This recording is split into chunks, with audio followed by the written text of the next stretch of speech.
اور جب ان کی ڈسکوالیفیکیشن ہوئی اور کنوکشن ہوئی اس وقت بھی پی ایم ایل این ہی کی گورنمنٹ تھی. اور سچویشن میں 2018 کے بعد جو ہم نے دیکھا نیب کا رویہ، تو نیب زیادہ ہمیں سخت نظر آئی اس کا towards P M L N اور پیپلز پارٹی. اور جو بہت سے مقدمات تھے جو تحریک انصاف کے تھے کہ کچھ لوگوں کے خلاف تھے، گورنمنٹ میں ہوں یا گورنمنٹ سے باہر ہوں، اس میں ہمیں پیش رفت نہیں نظر آتی ہے، یا پیش رفت نظر آتی ہے تو اس میں ہمیں ریلیف ہی نظر آتا ہے. تو جنرلی جو ہے اس وقت، اسی لیے یہ ٹرم اس زمانے میں بھی لاڈلا کی استعمال ہوئی تھی، اس زمانے میں بھی سلیکٹر کی استعمال ہوئی تھی، لیکن وہی سچویشن ہمیں آج بھی نظر آتی ہے کہ پی ایم ایل این چاہے وہ قانون تبدیل کرنے کے نہیں حوالے تو سے مظہر ہو. صاحب آپ کے خیال میں، معاف کریے گا آپ کی بات کاٹ رہی ہوں، کہ یہ جو وہ بار بار ذکر ہوتا ہے کہ جی لیول پلینگ فیلڈ ہونا چاہیے الیکشن سے پہلے، کیا یہ اس کی تیاری ہو رہی ہے کہ ایک سائٹ کو ریلیف دیا جا رہا ہے اور دوسرے کے لیے تھوڑی سی مشکلیں پیدا کی جا رہی ہیں؟ Is it all part of the level playing field? دیکھیے مجھے نہیں پتا لیول پلینگ فیلڈ کسے کہا جاتا ہے. ہم کرکٹ ٹرم میں اگر دیکھیں تو لیول پلینگ فیلڈ کہا جاتا ہے کہ وکٹ پہ تھوڑی سی گراس بھی ہو، بال جو ہے وہ اٹھ کر آ رہی ہو، اور بالرز کو بھی فائدہ ہو اور اسٹروک پلے بھی ہو سکے. تو اس طرح کی لیول پلینگ فیلڈ تو مجھے نہیں نظر آتی کہ جس میں دونوں فریق کو فائدہ ہو رہا ہو، اور اسی وجہ سے ایک فریق ناراض صحیح. نظر آتا ہے ہمیں. اور اسی وجہ سے اس وقت عمران خان جو ہے، کیونکہ بائی اینڈ لارج اگر معاف کیجیے گا، آج اگر ہم جنرل باجوہ کے اس بیان کو جو انہوں نے اندیا دیا ہے اس کو درسمت میں دیکھیں کہ ہم، وہ لگ رہا ہے کہ نومبر میں ریٹائر ہو رہے ہیں، تو اس کا مطلب یہ ہے کہ بائی اینڈ لارج نئے آرمی چیف کا فیصلہ ہو گیا ہے، اس کا اب اعلان ہونا باقی ہے. اور اگر وہ اعلان ہو جاتا ہے، چاہے وہ نومبر سے پہلے ہی اعلان ہونا ہے، لیکن کتنے پہلے ہونا ہے، کیا اکتوبر میں اعلان ہونا ہے یا نومبر کے شروع میں ہونا ہے، اس سے بہرحال پولیٹیکل سچویشن میں بہت تبدیلی نظر آئے گی. شاید یہی وجہ ہے کہ عمران خان اپنے لانگ مارچ کی کال کو ڈیلے کر رہے ہیں. وہ اب اس کی ٹائمنگ دیکھ رہے ہیں کہ وہ کس وقت اس کو کال دیں. غالباً 12 ربیع الاول کے بعد وہ شاید کال دے دیں بالکل گے، ٹھیک سر. لیکن انہیں یہ نظر نہیں آ رہا کہ اس کے بعد کیا ہوگا. دیکھیے فواد چودھری جو گفتگو کرتے ہیں مجھے بالکل ٹھیک بہت سر. اگر یہاں پسند ماریہ آتی کو ہے. بھی آپ گفتگو میں شامل کرنے کا کی اجازت دیں. ماریہ صاحبہ، یہ جو مظہر صاحب کی ہے کہ کال عمران خان صاحب ان اے وے دے چکے ہیں، کیونکہ وہ بار بار پارٹی سے ذکر بھی کر رہے ہیں، تاریخ مگر نہیں آئی، مطلب کہ اس پہ بھی یہ قیاس رائی ہو سکتی ہے کہ جیسے کہ آرمی چیف نے بھی ایک اناؤنسمنٹ کر دیا، اس کے بعد آج وہ خبر آئی، خواجہ آصف صاحب نے بھی پھر فوراً پریس کانفرنس کر کے تاریخ دے دی کہ جی اسی مہینے پروسیس شروع ہو جائے گا یا اگلے مہینے. مگر کیا ہم یہ سمجھیں کہ خان صاحب بھی بس دباؤ بڑھا رہے ہیں کیا، یا وہ سچ مچ آپ کے خیال میں ایکچولی حتمی کال دے کے لانگ مارچ جو ہے نومبر کی اپوائنٹمنٹ سے پہلے شروع کر دیں گے؟ I mean how do you see it? میری کچھ دنوں پہلے عمران خان صاحب سے ملاقات بھی ہوئی، میں نے ان کا انٹرویو بھی کیا، اور اس دن میں نے ان سے اسپیسیفکلی پوچھا کہ 7 دن کے بعد کیا ہوگا، تو انہوں نے کہا 7 دن کے بعد ہم لانگ مارچ جب ہوگا اس کی ڈیٹ دیں گے. سو یہ کوئی پہلی مرتبہ نہیں ہو رہا کہ خان صاحب کہہ رہے کہ بس تیار ہو جائیں اور اس کے بعد اس بات کو پوسٹ پون کرتے جا رہے ہیں. ظاہر سی بات ہے اس کے پیچھے ایک ہی مقصد ہے اور وہ ہے دباؤ بڑھانا. پاکستان کی سیاست میں عارفہ آپ جتنی بھی پبلکلی پاپولر ہوں، اور میں سمجھتی ہوں کہ خان صاحب اس وقت اپنی پاپولیرٹی کی پیک پہ ہیں، اور اگر آپ وہ پوچھ رہی تھی سوال کہ کیا وہ یہ بیچ پائیں گے، میرا خیال ہے خان صاحب اس وقت اس قدر مقبول ہے کہ وہ، اور ان کا جو نیریٹو سیٹنگ کی سکل اس قدر منجھی ہوئی ہے کہ وہ ہمالیہ پہ جا کے وہاں پہ برف بھی بیچنے کی کیپیبلٹی رکھتے ہیں اس وقت. سو اس میں یہ بات ہوگی کہ خان صاحب جو ہیں دباؤ بڑھا رہے ہیں، ڈیفینیٹلی فور شور. انہیں معلوم ہے کہ کس طریقے سے میں نے اپنے کارکنوں کو متحرک بھی رکھنا ہے. دیکھیں اب پچھلے 5-6 مہینے سے کئی دفعہ ہمارا خیال تھا کہ یہ جو موومنٹ خان صاحب چلانے کی بات کرتے کہیں نہ کہیں آ کے ایک فٹیگ ہو جائے گی، جو کارکنان ہیں وہ تھک جائیں گے، یا کارکنان جو ہیں اس طریقے سے متحرک نہیں رہیں گے. اس کا تھیوری کو بھی خان صاحب نے غلط پروف کر دیا. 5-6 مہینے ہو گئے، آج بھی کارکنان اسی طریقے سے چارجڈ ہیں. تو یہ ٹیلنٹ بھی خان صاحب ہے، تو میرا خیال ہے اسی کا ایک تسلسل ہے. ایک بات میں البتہ ضرور کہوں گی کہ اپنی جو سب سے بڑی مانگ تھی، یعنی کہ تعیناتی سے پہلے الیکشن کی کوئی نہ کوئی ڈیٹ اناؤنس کروا دینا، وہ خان صاحب اس پولیٹیکل وکٹری میں اپنے دباؤ کو کنورٹ نہیں کر پائے ہیں. اور وہ سمجھتے ہیں, ان کو معلوم ہے کہ چاہے جتنی بھی اسٹریٹ پاور ہوئے, جو ساری باتیں ہیں یہ ہونی تو ٹیبل کے اوپر ہی بیٹھ کر ہے. تو ٹیبل کے اوپر اپنا لیوریج بڑھانے کے لیے, ان کے جو وہاں پر ان کی بات میں زیادہ دباؤ ڈالنے کے لیے وہ اس طرح کے پاور شوز کرتے رہتے ہیں, اور اس سے فرق بھی پڑا ہے. اس سے ڈیفینیٹلی فرق پڑتا ہے. پی ڈی ایم بہت ڈیفینسو پہ ہے. میں تو حیران ہوں 6 مہینے بعد بھی آج وہ اسی پچ, اسی وکٹ پہ کھیل رہے ہیں جہاں پہ خان صاحب ان کو کھلانا چاہ رہے ہیں. مطلب سائفر کے بارے میں 6 پریس کانفرنسز ہونا 6 مہینے بعد بھی, اس کا تو مطلب یہ کہ خان صاحب نے آپ لوگوں پہ ایک الزام لگا دیا اور آپ اس کی توجیحات ہی دیتے رہے, بجائے اس کے کہ 6 مہینے بعد آپ کے پلے کچھ اپنی گورننس کے حوالے سے, کچھ اور ایشوز کے حوالے سے آپ ایک نیریٹو سیٹ کریں. تو ابھی تک تو مجھے نیریٹو سیٹنگ میں کس پچ پہ کس نے کب کھیلنا ہے, کیا صبح سے اٹھ کے پہلا ٹاپک ہونا چاہیے گفتگو کا, اس میں زیادہ تر مجھے خان صاحب کی برتری اور جو ان کے معاملات پہ فوقیت نظر آ رہی ہے. بالکل صحیح. جی ناظرین, یہاں پہ ایک چھوٹا سا بریک ہو, جب ہم بریک سے واپس آئیں گے اپنے مہمانوں سے گفتگو جاری رکھیں گے. اسٹے ود اس.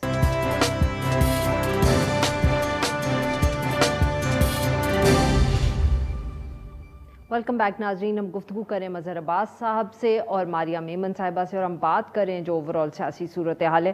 مظہر صاحب, آج آپ نے کالم بھی سر لکھا, کافی تفصیل سے بات کی جو فائنانس منسٹری کے ساتھ سارا قصہ چلا ہے پی ایم ایل این کی حکومت میں. سر تو آپ, ایک تو آبویسلی فرکشن تھی, آپ نے ذکر بھی اس کا کیا, دونوں مفتاح اسماعیل صاحب اور ڈار صاحب میں, پھر نواز شریف صاحب, شہباز شریف صاحب کا بھی ہے.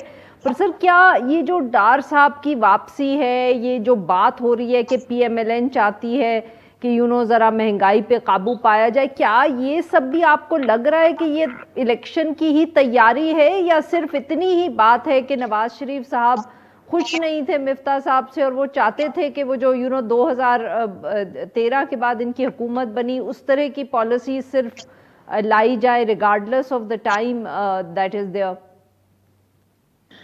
دیکھیں, پہلی چیز تو یہ کہ ظاہر الیکشن کی تو تیاری ہے, اور الیکشن انہیں پتا ہے کہ ایک مشکل صورتحال میں پی ڈی ایم ہے, اور پی ڈی ایم میں بھی سب سے زیادہ مشکل صورتحال میں پی ایم ایل این ہے.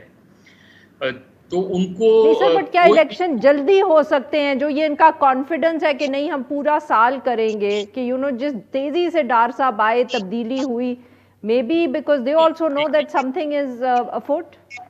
نہیں عارفہ, میرا خیال ہے اسحاق ڈار صاحب آئے اسی لیے ہیں کہ ان کو یہ کہا گیا ہے کہ آپ کم سے کم آپ کو 6-8 مہینے ملیں گے, ورنہ تو ظاہر ہے کوئی 1 مہینے کے لیے تو اسحاق ڈار صاحب کیوں اپنے اوپر یہ سارا بوجھ لیتے. تو جو بھی صورتحال ہے, ایسا مجھے نہیں لگتا کہ الیکشن جلدی ہونے جا رہے ہیں. دیکھیے, ابھی جس طرح ماریہ بات کری تھی, عمران خان صاحب کا پوری اس 6 مہینے میں, وہ آج بھی ماشاءاللہ ان کی 70ویں سالگرہ ہے, ان کو مبارکباد دینی چاہیے, اور ویری فٹ. یعنی میرا خیال ہے پاکستان کی کرکٹ ٹیم میں فٹنس لیول اگر دیکھا جائے تو عمران خان ابھی بھی پلئنگ 11 کا حصہ بن سکتے ہیں. تو وہ بہت فٹ ہیں, اس میں کوئی شک نہیں ہے. لیکن پولیٹیکلی انہوں سے بہت بڑا بلنڈر 25 مئی کو ہوا. 25 مئی کی جو انہوں نے کال دی تھی, یا تو وہ پھر سسٹین کرتے ہیں, یا تو پھر وہ اس پلاننگ کے ساتھ جاتے کہ اگر 25 مئی کو انہوں نے ریاستی تشدد کیا تو ہم لڑیں گے, ہٹیں گے نہیں ادھر سے, جس طرح ہوتا ہے, ہم نے دیکھا ہے ماضی میں جو سیاسی تحریکیں چلی ہیں. اور یا پھر وہ کال نہیں دیتے 25 مئی کی, اور آپ مختلف جگہوں پہ پروٹیسٹ کرتے مختلف طریقے سے. ہم نے کوئی اس طرح کا احتجاجی تحریک نہیں دیکھی سوائے جلسوں کے. جلسے ضرور پولیٹیکل موبلائزیشن کے لیے بہت ضروری ہوتے ہیں, لیکن انہیں ہم تحریک کا نام نہیں دے سکتے. تو اب عمران خان صاحب کے لیے بڑا مسئلہ یہ ہے کہ وہ اگر آج تحریک کی کال دیتے ہیں, فرض کریں 15 اکتوبر یا اینڈ آف اکتوبر, جو بھی کال دے گے, اب اگر ایک چیز دیکھیے, الیکشن کمیشن تبدیل وہ نہیں کروا سکے, ارلی الیکشن وہ نہیں کروا سکے. انہوں نے الیکٹورل ریفارمز کے حوالے سے یا ووٹنگ مشین کے حوالے سے اس میں وہ کامیاب نہیں ہوئے. وہ اگر اہم تقرری ہونے جا رہی تھی اور وہ یہ اس کو ڈیفر کروانا چاہتے تھے, اس میں وہ کامیاب نہیں ہو سکے. تو جو ان کے اہداف تھے اس میں انہیں کامیابی نہیں مل رہی, ماں سوائے اس کے کہ انہوں نے لوگوں کو انگیج کیا ہوا ہے, اپنے سپورٹرز کو انگیج کیا ہوا ہے. اس میں ایک بیانیے کے بعد دوسرا بیانیہ وہ دیتے رہتے ہیں. اس کا فائدہ انہیں ڈیفینیٹلی الیکشن میں ہوگا, اس میں تو کوئی دو رائے نہیں کہ الیکشن میں ان کا فائدہ ہوگا. لیکن ایک سسٹینیبل موومنٹ عمران خان نہیں چلا سکے، اور اب بھی وہ اس لحاظ سے کنفیوژن نظر آ رہا ہے کہ وہ تحریک چلائیں گے تو کس طرح، کیونکہ اگر تحریک آپ چلاتے ہیں تو اس کے دو مقصد ہوتے ہیں، یا تو اسٹیبلشمنٹ جو ہے آپ سے مذاکرات کر کے مسئلے کو حل کرے، یا آپ حکومت کو فورس کریں کہ وہ ریزائن کر دے اور اسٹیپ ڈاؤن ہو جائے. مجھے یہ دونوں چیزیں ہوتی نظر نہیں آ رہی. نہیں.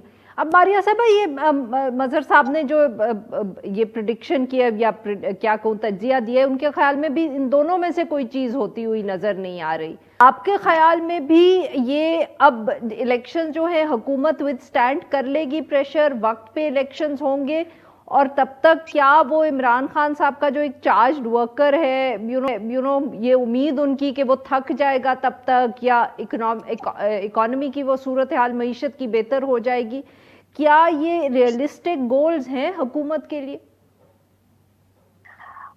سب سے پہلے تو عارفہ، وہ جو آپ نے اسحاق ڈار صاحب اور مفتاح صاحب کے حوالے سے کالم کا بھی ذکر کیا، میرا خیال ہے کہ مفتاح صاحب ہمارے دوست بھی ہیں، لیکن وہ سیاسی طور پہ تھوڑے نئے ہیں، اور نائیوٹی بھی ہوتی ہے. اگر وہ سمجھتے تھے کہ موجودہ سیٹ اپ میں وہ ہی آخر تک وزیر خزانہ رہیں گے تو یا تو ان کا بھولا پن تھا، کیونکہ definitely it was a seat warmer arrangement. Ishaq Dar صاحب کی چونکہ نااہلی کے معاملات تھے، یا جو ان کے ملک واپس آ کر گرفتاری کے معاملات تھے، وہ جو کیسز چل رہے تھے، تو ان کو وقت چاہیے تھا یہ تمام چیزیں کلیئر کرنے کے لیے. اور اس کے بعد یہ تو نوشتہ دیوار ہی تھا کہ ڈار صاحب بھی واپس آئیں گے، because P M L N کے لیے سب سے امپورٹنٹ چیز جو ہے گورننس کے ساتھ ساتھ وہ لائلٹی بھی ہے. جہاں کہیں ان کو لگے کہ جی جو شخص جہاں اس پوزیشن کے لیے ہم نے لگایا ہے اس پہ وہ 100% نہیں ٹرسٹ کرتے، تو وہ ان کے لیے وہ چوائس جو ہوتی ہے وہ بڑی مشکل ہو جاتی ہے. سو میرا خیال ہے جو 100% ایک طرح سے ڈپینڈیبلٹی اور لائلٹی اور فیصلوں میں خود مختاری کے حوالے سے ڈار صاحب پارٹی کو ڈائریکٹلی اس کی ٹیئر کے ساتھ کنیکٹڈ ہے. شاید مفتاح اسماعیل صاحب کے بارے میں پارٹی کے اندر بھی یہ رائے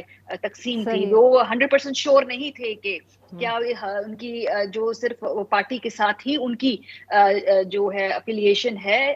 سو یہ ایک بات میں پوائنٹ آؤٹ کرنا چاہتی تھی. عمران خان صاحب کے حوالے سے دیکھیں، ان کا جو ووٹر ہے ایک یہ بڑا انٹرسٹنگ فینومینا ہم نے دیکھا. ہمارا خیال تھا کہ وہ جلسوں پہ آئے گا لیکن وہ ووٹ دینے نہیں آئے گا، لیکن ضمنی انتخاب کے اندر حیران کر دیا انہوں نے خان صاحب کو بھی، اور جن لوگوں نے الیکشن کروائے ان لوگوں کو بھی، کہ اس پہ بالکل کوئی بھی مارجن چھاڑ کر رہ نہیں پایا. سو مجھے لگتا ہے کہ اگر ابھی بھی ایک موومنٹ میں کسی کوئی کال نہیں دیتے، الیکشن تک انتظار بھی کرتے ہیں، جو ایک انڈر لائنگ غصہ ہے. اور اس میں بار بار کہتی ہوں عارفہ کہ ہمارا جو نیا ووٹر ہے پاکستان میں 35 سال سے کم عمر کا 60% ووٹر ہے، اس کا جو غصہ ہے، اس کی جو لیک آف ہوپ ہے، یہ اس کو ہم بڑا انڈر اسٹیمیٹ کر رہے ہیں. ہمارے یہاں پہ جو فیصلہ ساز ہیں وہ بھی، اور تمام کی تمام سیاسی جماعتیں پھر بھی. میں بہت زیادہ نوجوانوں کے ساتھ انٹریکٹ کرتی ہوں، اس قسم کی جو پولیٹیکل چارج یوتھ میں نے نہیں دیکھی اپنی زندگی کے اندر. اور وہ ووٹ ڈالیں گے ضرور آ کے، اور اس دن سے خوف آنا چاہیے تمام لوگوں کو جو پاکستان کے جمہوری عمل کو سیبوٹاج کرنا چاہتے ہیں، کہ جس دن یہ نوجوان بڑی تعداد میں ووٹ ڈالنے کے لیے آ گئے اور آپ کے پاس گنجائش نہ رہی اس سسٹم کو مزید مینوپولیٹ کرنے کی، مجھے وہ وقت بڑا قریب دکھائی دے رہا ہے. اور اس غصے کو بالکل ایڈریس کرنا چاہیے ہے، جس کو میرے لگتا ہے کہ کوئی بھی اس وقت نہیں، اس ویریبل کو کوئی بھی اپنی اگلی سیاسی کیلکولیشن کے اندر نہیں شامل کر رہا. بالکل صحیح. بہت بہت شکریہ ہمارے دو مہمانوں کو سے گفتگو کی. ناظرین، یہاں پہ لیں گے ایک چھوٹا سا بریک. جو ہم بریک سے واپس آئیں گے تو ہم بات کریں گے تحریک طالبان پاکستان کے حوالے سے. اسٹے ود اس.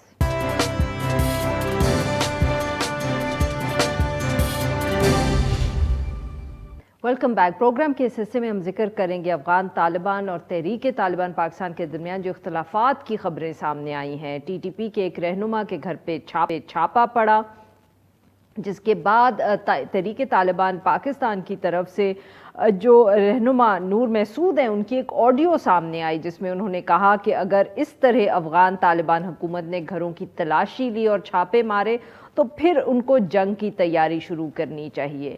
اس کے بعد یہ بھی اطلاع آئی کہ دونوں جو فریق ہیں ان کے بعد انہوں نے مذاکرات کیے اور معاملہ جو ہے وہ طے ہو گیا ہے. اس سارے معاملے پہ گفتگو کرنے کے لیے آج ہمارے ساتھ موجود ہیں طاہر صاحب، سینئر صحافی ہیں ماہر افغان امور. ویلکم ٹو دی شو طاہر صاحب. طاہر صاحب بتائیں تفصیل کچھ، یہ کیا واقعہ ہے ایک دم اتنی صورتحال کیسے ٹینس ہو گئی افغان طالبان اور تحریک طالبان پاکستان کے درمیان؟ بہت شکریہ آپ کا مجھے دعوت دینے کی. میری نظر میں جب ٹی ٹی پی نے کالعدم ٹی ٹی پی نے جب جنگ بندی ویسے تو بظاہر تو ہے لیکن عملاً تو نہیں ہے، کیونکہ کافی سارے ان کے جو سرگرمیاں ہیں، حملے ہیں، تو وہ تو اب محدود نہیں رہی قبائلی اضلاع تک، لیکن اب تو پشاور کے آپ نے دیکھا چند دن پہلے، پھر دیگر شہروں میں خیبر پختونخوا کے. تو ایک میری نظر میں یا تو افغان طالبان کی حکومت نے بھی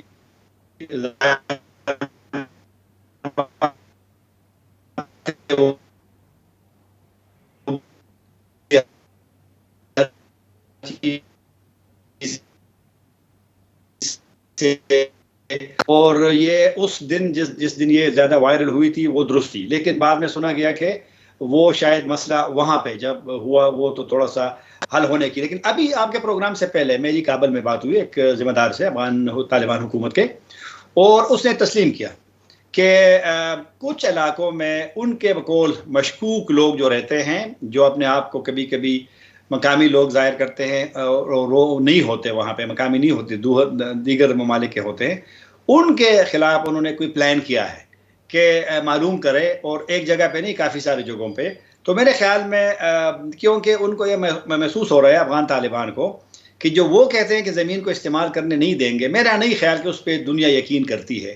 تو ایک وہ، اور پھر پاکستان کا موضوع تو ظاہر بات ہے کہ اگر امریکہ کو تو اتنا زیادہ مسئلہ تو نہیں ہوگا، ایران کو تو نہیں ہوگا، دیگر پڑوسیوں کو تو نہیں ہوگا، ان کی تشویش تو ضرور ہے، لیکن ہم تو براہ راست متاثر ہونے والے ہیں.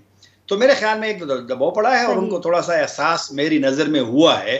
اسی وجہ سے ابھی جب میری بات ہو رہی تھی تو وہ یہ کہہ رہے تھے کہ ہم اب جگہ جگہ پہ جو مشکوک لوگ ہیں یا جو غیر ملکی ہے اور ان کی کوئی ایکٹیویٹی سرگرمیاں ہوتی ہیں، تو یہ والا میرے خیال میں بڑا ایشو ہے کہ ان کو اب یہ تھوڑا سا ان کو دیکھ رہے ہیں کہ یہ لوگ کون. اگر ان کو یہ دباؤ محسوس ہو رہا ہے اور اگر وہ اس دباؤ کی وجہ سے کچھ فیصلے کر رہے ہیں، تو پھر یہ اطلاع بھی تو ساتھ میں آ گئی نا کہ انہوں نے پھر مذاکرات کر لیے ٹی ٹی پی کے ساتھ اور معاملہ جو ہے انہوں نے طے کر لیا ہے. تو اس سے تو یہی امپریشن ہم جیسے لوگوں کو ملتا ہے کہ ٹی ٹی پی دباؤ ڈالنے میں کامیاب ہو گئی افغان طالبان پہ. انہوں نے جو میزبانی کا فیصلہ کیا تھا، حالانکہ اس پہ بھی اندر اختلاف رائے بھی تھی، لیکن افغانستان میں طالبان حکومت کے بننے کے بعد جو میں وہاں جا کر کے ملتا ہوں، سنتا ہوں ان سے، تو یہی موقف تھا کہ چونکہ وہاں جنگ ختم ہوئی ہے تو پاکستان میں بھی تشدد کا خاتمہ ہونا چاہیے. اسی لیے افغان طالبان نے چائنیز کو، پاکستانیوں کو اور ازبک کو، ان کو یہ مشورہ دیا تھا کہ آپ اپنے مسائل کی حل کی طرف چلے جائیں. تو پاکستان نے تو ان کی تجویز مان لی. بٹ طاہر صاحب مگر باقیوں نے تو مانی نہیں نا، صرف ہم نے ہی بات مانی، چینیوں نے یا ازبیک نے تو کوئی مذاکرات شروع نہیں کیے. ہاں نہیں، مذاکرات کے لحاظ سے تو شروع ہوئے تھے لیکن اس میں پیش رفت نہیں ہو رہی. اور میری نظر میں مذاکرات کے دوران اور افغان طالبان حکومت کے آنے کے بعد ٹی ٹی پی تو ماضی کی طرح تو نہیں رہی. ٹی ٹی پی تو اب زیادہ وہ اپنے آپ کو ایک فری سمجھتی ہے اور زیادہ آزاد سمجھتی ہے، اور وہ اس طرح پہاڑوں میں تو اب نہیں رہے، اب تو وہ شہروں میں ہوتے ہیں. اور آپ یہ جو اب کبھی کبھی ان کے لوگوں کو ہدف بنایا جاتا ہے، معلوم نہیں کون ان کو ہدف بناتا ہے، تو وہ تو ظاہر بات ہے ان پہ بھی ایک قسم کا دباؤ ہے. تو اب جب کہ معاملہ وہ مذاکرات والا نہیں چل رہا ہے، اس پہ وہ نہیں ہو رہا، پروگرس نہیں ہو رہی، حملے ہو رہے ہیں اور حملے زیادہ بھی ہوئے ہیں، تو میرے خیال میں اب اس وجہ سے ان پہ ایک تھوڑا سا ایک دباؤ پڑا ہے کہ اگر اسی طرح چلتا رہا تو پھر تو پاکستان کا ریئیکشن تو پھر فطری ہے کہ وہ تو ریئیکشن ہوگا، اور دنیا بھی دیکھ رہی ہے، دنیا بھی دیکھ رہی ہے، ایسا بھی نہیں ہے. اور پھر طالبان کے جی ہاں جی، تو بٹ طاہر صاحب کیا دنیا کو جس قسم کے اس وقت ہم کہہ سکتے ہیں کہ پاکستان میں خدشات ہیں ٹی ٹی پی کے حوالے سے یا افغان طالبان کے حوالے سے، کیونکہ ہمارے اوپر تو براہ راست اثر پڑ رہا ہے سر، اٹیکس بڑھ رہے ہیں، باقی دنیا کے لیے تو اتنا مسئلہ نہیں ہے یہ. یہی میں نے آپ سے کہا، لیکن ہم تو براہ راست متاثر، میں نے تو خود کہہ دیا کہ ہماری تو 2600 کلومیٹر سرحد ہے، اور بارڈر اس طرح ٹھیک ہے، فینسنگ ہو گئی ہے، باڑ لگ گئی ہے، لیکن اب اتنا تو سٹرونگ ابھی نہیں ہے پوزیشن. تو لہٰذا کیونکہ بالکل شدت پسندوں کو ان کو پتہ ہوتا ہے کہاں سے جانا ہے. میں یہ کہہ رہا ہوں کہ جو داعش کا ابھی کلیم تو نہیں کیا، لیکن جو ابھی حملہ ہوا ہے وہ تعلیمی مرکز پہ، اور 53 تک اس میں بچیاں شہید ہوئے ہیں، بچے شہید ہوئے ہیں. تو یہ تو ایک میسج دیتے ہیں نا پوری دنیا کو.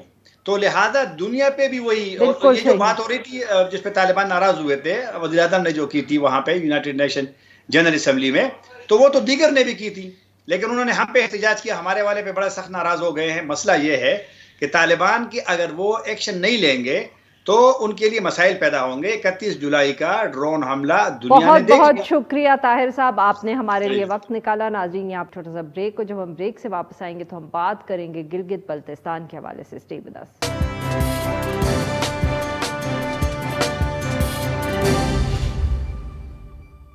ویلکم بیک ناظرین، پروگرام کے آخر میں ہم ذکر کریں گے گلگت بلتستان کا۔ وہاں حکومت نے ایک ہفتہ پہلے یہ فیصلہ کیا کہ خواتین کے لیے ایک سپورٹس گالا جو ہے اس کا بندوبست کیا جائے گا۔